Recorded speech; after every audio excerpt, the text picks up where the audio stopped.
When there's no more room in hell, the dead will walk the earth. Yo guys and dolls, welcome to the channel. If you're new to the channel, welcome to it. It's all about guitar porn and stuff. So we're going to be looking at iconic guitar tones, maybe some iconic guitar riffs, over a plethora of different multi-effects pedals or units. So in this particular episode, we're going to be looking at Dave Murray from Iron Maiden, and it's going to be dedicated to my friend Rick Taylor, who lost his life unfortunately over the weekend. So this is for you, mate. So it's going to be the Ace's high tone. So we're going to be looking at that through the Line 6 Helix, and we're going to be looking at it through the HeadRush pedal board, and see kind of what the difference is between two different multi-effects. Exactly the same tone, exactly the same pedal and amp emulations. So let's crack on with that. We'll look at his pedal chain, we'll look at his amp setup, certain type of effects for this particular track, and then we're going to run two units head to head and see what they're all about and how they EQ differently. So let's go, Maiden. Right guys, so let's talk about the guy's gear. So first off, he ran into a tuner, of course, as you should. Then he ran into a 808 tube screamer. So we're going to throw one of those into our project just dead quick. So first things first, right in, adding a distortion, adding a mono distortion. We'll keep everything mono just for the hell of it, and it's going to be a screamer 808. That's now in our pedal chain. Next thing we're going to need is a preamp or an amplifier. Now he uses the JMP1. Now the JMP1 is a great little rack mount, but it doesn't have a power amp, and it is literally just it's the digital representation of the buttons on your amp. So he uses JMP1. We're going to use a combination. We're going to use a head. So the closest thing to a JMP1 is like a JCM. So JCM 800, JCM 2000, the twin super lead type Marshall tone.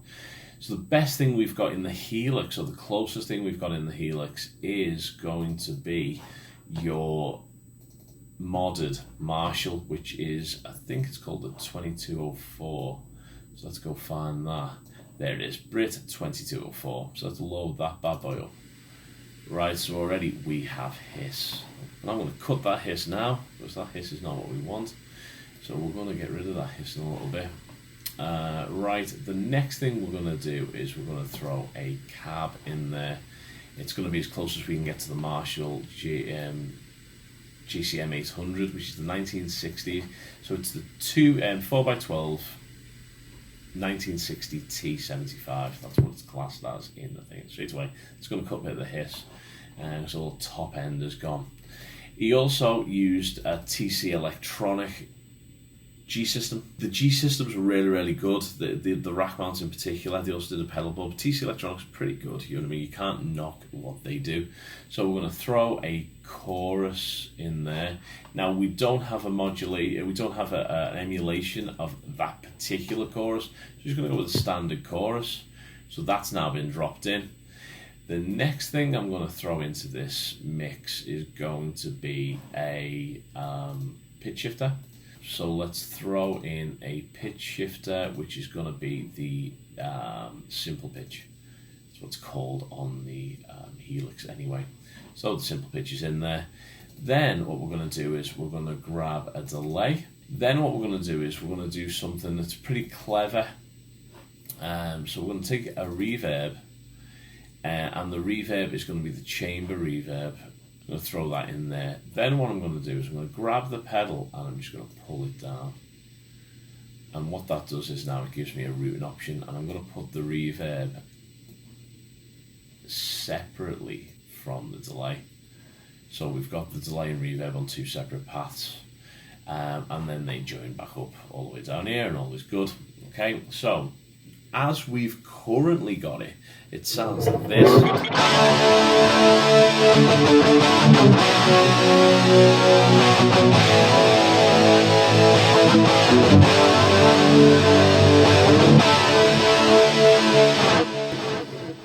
I dig that. That's a great sound, but it's not very Maiden. So I'm going to turn off the reverb, I'm going to turn off the delay, turn off the pitch shifter, I'm going to turn off the chorus, and I'm going to turn off the distortion.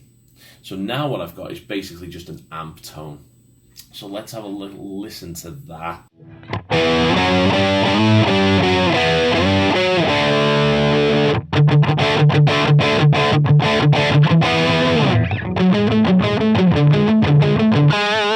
Doesn't sound too bad straight off the bat. We need to hone it in a little bit. So let's have a look at the amp. So for me, the drive feels a little... oh, it feels okay. Bass seems a little low, so I'm just going to bump that up a little bit to like 4.5, 4.6. Let's keep it in my OCD together, so 4.5. Mid, it needs a lot more mid. I'm going to jump that up to about 9. Never go full mid. Never go full retard. But now, straight away, I've got a lot more bite, like a lot more cut to that tone.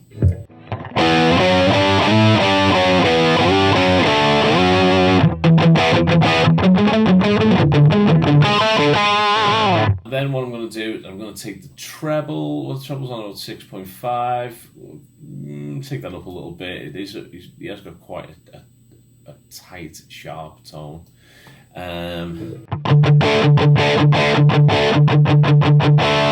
I've still got a lot of that bass, but I want a bit more. So what I'm going to do, instead of altering the bass anymore, I'm just going to take the presence down a little bit. I'm going to move that down to maybe 4.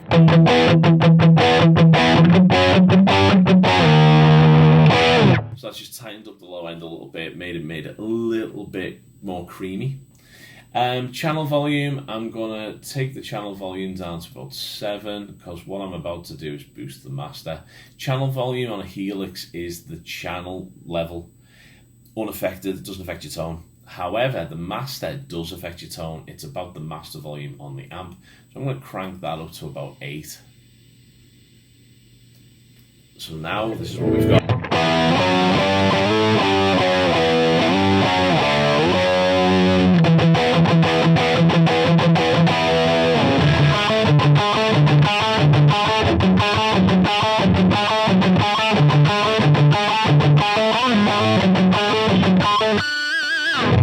Sounding well better, and it's kind of sounding pretty Maiden as well.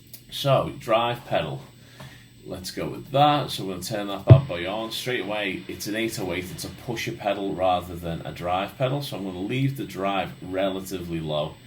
Now because of my OCD, I'm going to use that as 0.5. Tone, let's have a little listen. So tone at 6.5.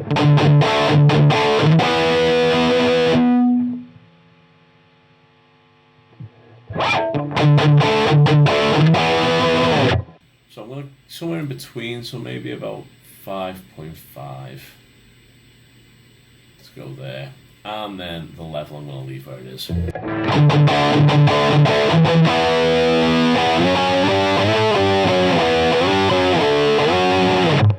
It's starting to sound pretty close.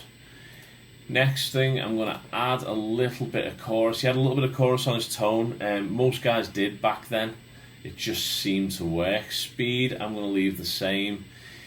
Depth, I'm going to leave the same. Pre-delay, I'm going to leave the same. Wave shape, I'm going to leave the same. Tone, same. Mix, I'm going to drop to about 15%. Because I want to hear it, but I don't want to overdo it. The mix up.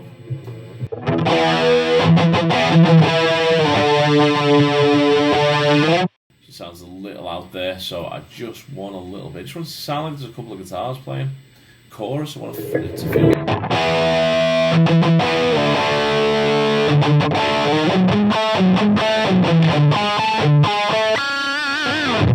So hopefully what you can hear is it just gives it almost a doubling effect, and also adds a little bit of top end sparkle.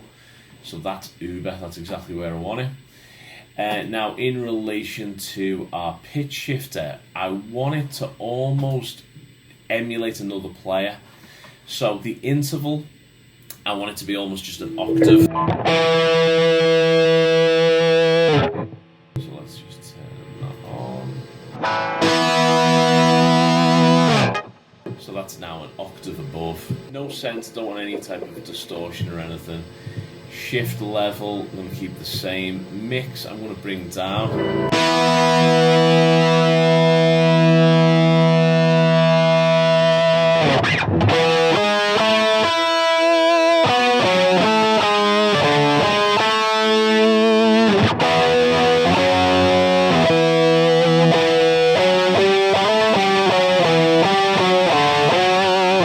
Right, okay, so that's there, but it's kind of a little subdued. Maybe knock that down a little bit, maybe 23%.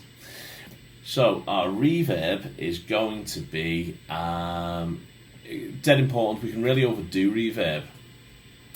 I love a little bit of reverb. In fact, I love quite a lot of reverb. My students tell me off all the time for using too much, but I just dig it, man. It sounds good, it sounds good. So decay, we're going to take down. Decay is the length of the reverb. I don't want it super long, maybe 5.3%. Just doing this really quick. 100 milliseconds is great. Don't really want to take a cut. Don't really want a high cut. It seems to be doing enough of that for me. 39% mix is not so bad. Level 0. Don't want it to boost at all when I turn it on. I do, however, want my trails on, which means when I turn it off, it will trail off rather than just turn off.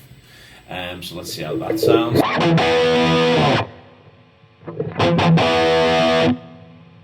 Nice little bit of reverb, just a bit of ambience, that's all we need.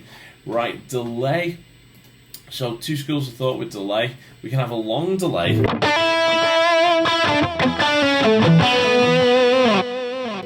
which is great. That's awesome for really big kind of searing solos and all of that great stuff, but we don't want that. We want it to just be kind of, again, like a doubling kind of effect. You just want it to sound bigger. He never really went into for big kind of things.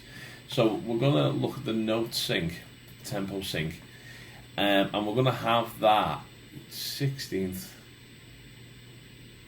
dotted. And the tempo of our channel is going to be 160. So that'll marry the tempo of our track now. Let's run it really quite quick. 600 milliseconds is fine. Feedback, don't want too much really, so maybe 20%.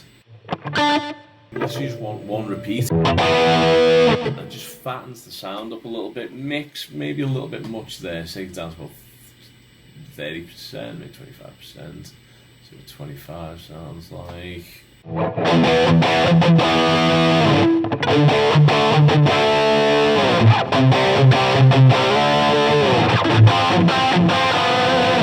Sounds pretty good. So that is our preset. We have got all of the effects that he has got in a list, which is tuner, wireless. Obviously, if that won't affect your tone too much. Then we've got the JMP1.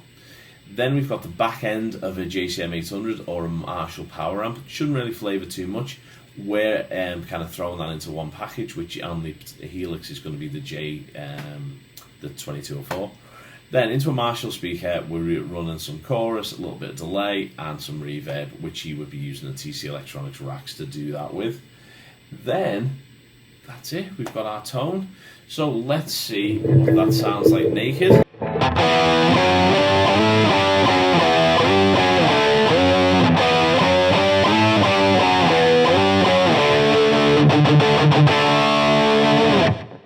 Sounds pretty good. Okay, so what I'm going to do is just have a little jam through with that tone. We shall fight in the fields and in the streets. We shall fight in the hills. We shall never surrender.